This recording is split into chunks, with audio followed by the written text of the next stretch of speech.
తెలంగాణలో నడుస్తున్న ప్రభుత్వం మీద మీ అభిప్రాయం? రాజుగారి పెద్ద భార్య మంచిదంటే అర్థం ఏంటి?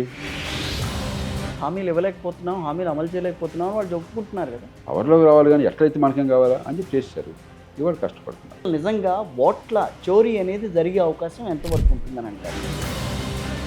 సో రహస్యం ఏం లేదు, ఎందుకంటే మార్కెట్లో అందరికీ తెలుసు మన దేశంలో ఎంత అసమర్థ పాలన ఉందో మనకు తెలీదా? వివిప్యాట్ల విషయంలో చాలా గొడవ జరిగిందని చెప్పి ఆంధ్రప్రదేశ్లో ఇన్ని ఓట్లు రాలేదు అని చెప్పి మాట్లాడడం ఇవన్నీ అది నిజమైన సమస్య. అంటే ఓటును అలా తయారు చేసాం మన దేశం. ఓటుకి ఇంకేం విలువ లేకపోయేసరికి అరే పోటీ చేసేవాడు ఆడియోలు అంటాడు, వీడియోలు అంటాడు. వీళ్ళల్లో 180 మంది 5 ఏళ్ల క్రితం ఏ పార్టీలు ఉన్నారు, ఇవాళ ఏ పార్టీ ఉన్నారు దేవుడి కరుక. కూటమి ప్రభుత్వం బాగా నడుస్తుంది.